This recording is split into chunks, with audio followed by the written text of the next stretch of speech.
These are some baobabs. Baobabs. Yeah, so they're not really doing that well. We've ignored them a little bit, but the nice thing with baobabs is baobabs can be ignored generally, isn't it? yeah. So these are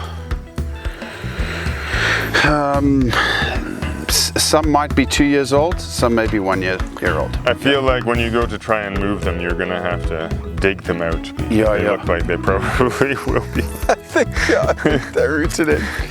Let's quickly go. We've got only a couple more things. Yeah, here, come.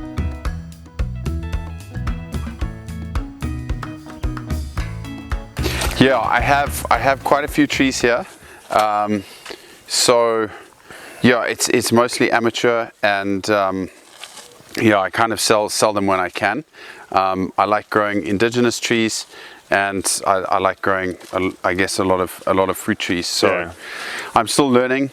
So these are all tamarind. Yeah, these are all tamarind here.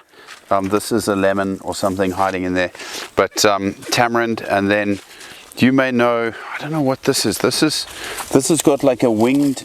It's got a winged seed, and it looks like a terminalia. It looks like a terminalia, but it grows super tall and like straight and quite a narrow trunk. Yeah. And you collected the seed here in Zambia? Yeah, it's from like just down the road. And we actually, my mum had some. We had one in our snake pit, and it's got like a purple leaf when in flower. So when I sell it, I'm like, unknown. Yeah. But yeah, so it's from here, but that's quite a nice tree. So one of the things you'll notice, these small bags, it's like something that I should have known, but some of the bags are way too small. These are yeah. That looks like a Paranari Impundu. Yeah, this is Impundu, so still... But ideally, like, you're wanting to germinate them and get them out as quickly as possible. The longer they stay in a bag, the more kind of root bound they get, and... Yeah, the more... sometimes it's a problem, but otherwise, you know... For these ones, so here I've got a whole lot of winter thorn. Mm-hmm. These are from last year, and these you should really plant out same year. Yeah. I've got quite a few... I don't know, I bought a big winter thorn from Trees for Zambia that never really went anywhere, but they should know more than me, so maybe you can keep them, but as soon as the taproot's disturbed on here, doesn't really go anywhere. So don't know what I'm going to do with all these. And yeah, so these, like we said, like some people seem to think these things just germinate, but yeah, for the most part, like most of these that have germinated, I found in old tree bags or in the grass where the dogs take them and eat them, especially honey, and then just drop them around. Yeah. But this is the one thing I'm always fascinated with some of our fruit trees with really hard seeds, is that thing would probably take a while to get through. Whether it's termites or you know, something else that's able to crack it. Well, okay, something else, I think rodents, but they would eat the insides effectively. I have seen. So I buy seed. I've bought like probably at least in volume like 5 25 kg bags of seeds from the guys at Cielo.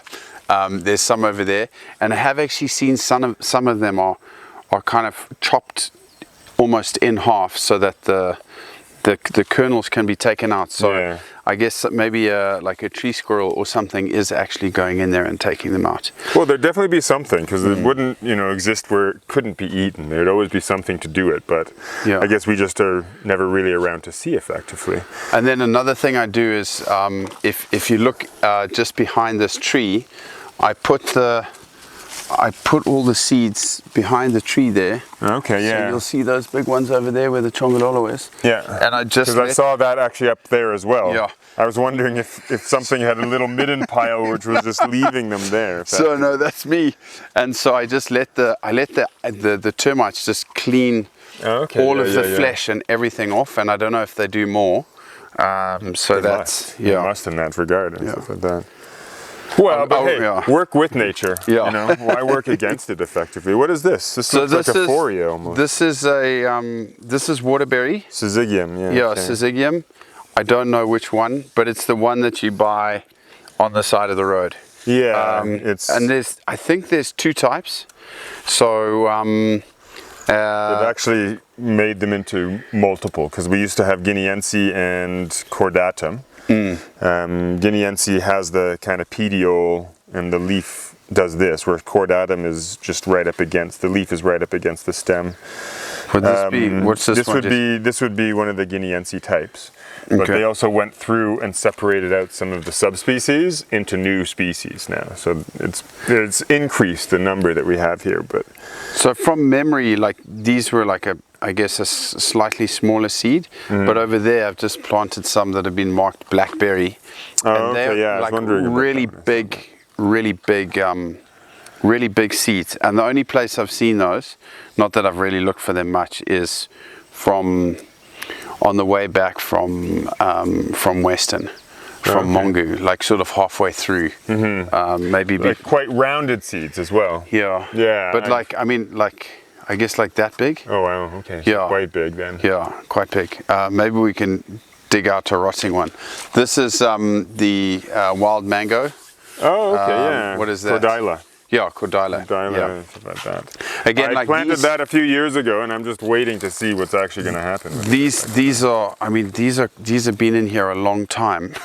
So Well, but I think the thing with most people too is when they're planting, you do need to rough up the root ball a little bit and get it growing so that it's okay, yeah. it is able to reroot out of that effectively. So now I've been getting to sort of think about like legumes, like what has a taproot, like what doesn't, and sort of becoming paranoid because like I don't know how many of these things now I can safely plant out. And then if we doesn't hurt to try them all Yeah. effectively, isn't it? This is my favorite one, and I'm still waiting for a reason why we don't see it sold anywhere. But this is Cape Ash, which is Echinacea capensis. Oh, okay. It's a beautiful evergreen. It grows quite big. It's got a nice color. Same family as the Trichilia, if I remember correctly. Oh, okay. I think it is Meliaceae. And it has a berry like a coffee tree, which we've got behind. So maybe people don't like it because it's maybe a little bit messy underneath. I don't know. So Well, yeah. It's hard to tell what people will go for. Where were you able to collect the seeds? this is from Mazabuka, and there's one. It's super interesting. My brother in his garden has got a massive fig tree, and if you look at the tree, you would think it's just one tree, and then when you get a little bit closer, there's a Cape Ash growing sort of out from the base of it, and really? Yeah, and so that's where I've got all the seeds from. And as far as I remember, I think there was one at my aunt's house, which is, I don't know, it's probably like 5-10 k's away. But those are the only two that I've actually, not that I haven't seen them, but that I've seen and know about. And but that we're able to find in fruit, because that's the other thing too. Sometimes it's finding the seeds is always very, very difficult and whatnot. So, and then this is like, the local name is Nsombo, and so sometimes I call it in Cockney rhyme. Anyway, and then we've got some ropey marulas. So I haven't necessarily seen this in action, but sort of reading books, the marula can grow at apparently like 2 meters a year, which matches the this Vicalia xanthoplea, which you see in every parking lot, the fever tree. Yeah. So, which also is like got crazy growth rates. So, I'm not necessarily saying that's what you would see from marula, but as a tree, if you want something that pops up fast, technically the marula can do that. It's not one that you would think that would happen very often. Yeah. Because when you see a marula, you see one usually, and then you have to go a little ways before you see another. It's not hugely wide, common in any one place, effectively. Yeah. But yeah, and then here these are all looking a bit ropey, but this is there's two types of sour plum here. Most of them are Zymenia. There are two. There's Americana and Caffra. Caffra, yeah. I can't believe you're growing it. Yeah, most of them are Caffra, and then there's not this. The Americana is probably dead. We didn't do that well this year. So interestingly, apparently it likes to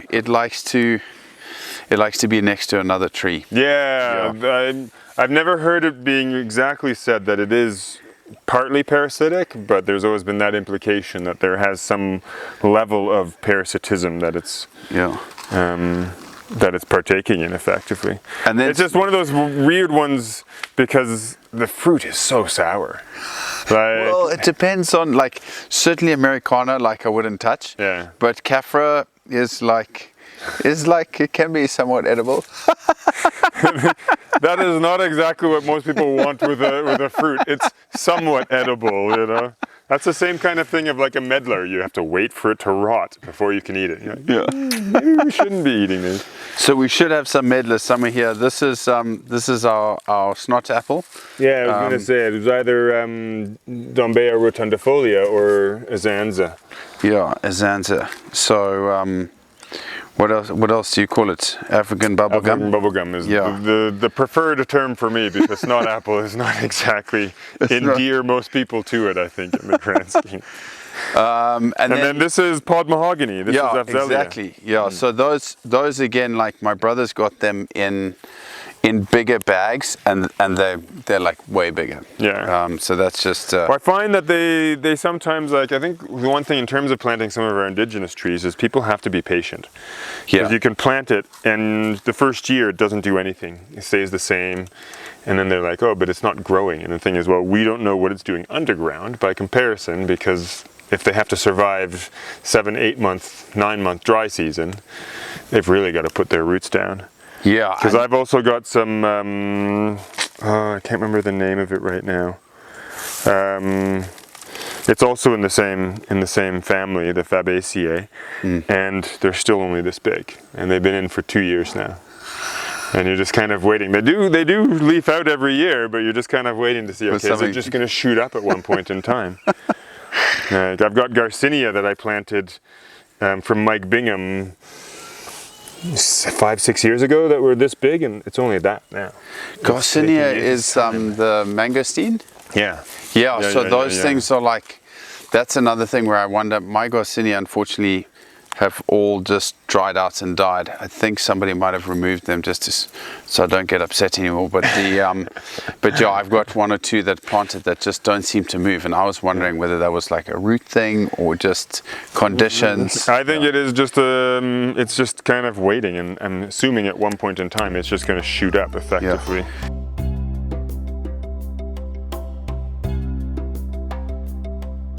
I started just growing my own trees so that I could plant my own trees on my plot. But then I was like, I kind of wanted, to start sort of promoting indigenous trees, and there are nurseries out there with indigenous trees, but there's certain trees that people didn't have, like, say for example, pretty random, but the sour plum. I don't know why I have such an affinity for it, but for the most part you will find them every now and then, but not that much.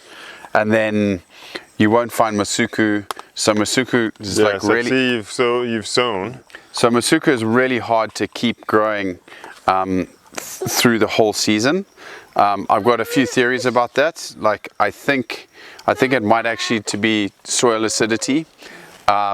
Could be something to. I was wondering mycorrhizal as well, whether or not there has to be some kind of relationship just to get it then going further, essentially. Yeah, I think so. And so a lot of people said when you plant masukus, you should layer leaves all the way through your hole. And I did actually do that and had some success. The seeds that I bought germinated because they're one of the most easy germinating. They're very seeds. easy to germinate, but 3 of them germinated. Well, all 3 seeds I put in germinated and grew, and there's still 2 trees there today. Okay. They haven't got that big, So just wanting to kind of add to everybody's knowledge and then grow things that people don't see. So another one that you won't, I haven't seen much of is the tasselberry here, which is Antidesma. Yeah, and it's got like a tiny little berry that the birds love, and I mean it does grow like a weed. So, but I haven't Maybe I just missed it, but I haven't seen it in any of the nurseries. No, it's not a common one for people to grow because it's also a small tree. Yeah, It's not going to get very big. It's not, and people would be mostly growing it if you're aiming at wildlife. Yeah. And I think that's the kind of key for more people to actually want to plant it, is like this will bring in more birds to your garden once it's growing and mature. Because I have a naturally occurring one on our plot, and I then grew more so I could plant it up and around in other areas, because where it naturally occurs, it's quite far away from anything. So yes, young man. Yeah, so I think it's because it's small, it's like the perfect garden tree. It is it's well evergreen. suited. You have some birds coming. And you can eat the fruits too if you really want. Yes, I have. And Finn's eaten a lot. Do you remember eating the tasselberry? And it's got a great local name, which is Munguelebe. I'm not sure if I'm saying that. Yeah, I know Quentin makes he makes gin with it and stuff like that as well. Yeah. No, it is definitely worth growing. Yeah. So a lot of different reasons for growing them. Have you had any success with propagating this? Does it give you fruits every year? I don't know what this is. Yeah. This is multidentia. This is in the coffee family again. And this produces, the one that we have, the wild medlar. Yeah. There's Vangaria and then there's Vangariopsis. This is closer to Vangariopsis, but it'll produce brown fruits. You might not see, do you have monkeys in the area here? We do, yeah. Yeah, you might not see the fruits because they'll probably come and get them before anything else. But these ones I've always been curious about people growing because they're difficult to germinate. I might actually have to try that with just putting the seeds somewhere and just leaving it and seeing what happens, because I've never had any success, even scarifying and trying various different ways. It just never germinated. Maybe that's sort of a digestive thing or something. Yeah.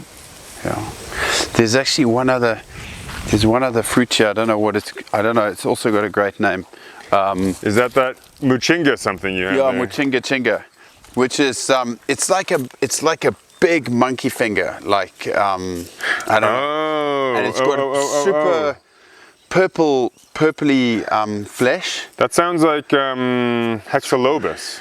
Probably. Hexalobus. Yeah. Does it grow in kind of rocky areas and things like so that? it's just down in, like behind our swimming pool. Like okay, yeah. So it could be Hexalobus then, effectively. Yeah. I found that at Lelai Lodge when I was doing the tree surveys for them, and found the fruit, and I was thinking, oh, let me just come back. And then you come back and the monkeys have always eaten it and stuff like that. You can never find the fruit. The fruits are like really nice. Is it? Yeah. I've never really been nice. able to taste it. That's why I really wanted to see. Very, very nice. And but the Annonaceae family, there's a lot of edible ones in there and stuff. So. Yeah. But yeah, they're not very big, is it? Maybe about that or big. so? Yeah. Maybe I think that's probably it, Hexalobus. Some almost have, you'll have like a single seed one, and then some will have like 2 seeds or whatever, that side.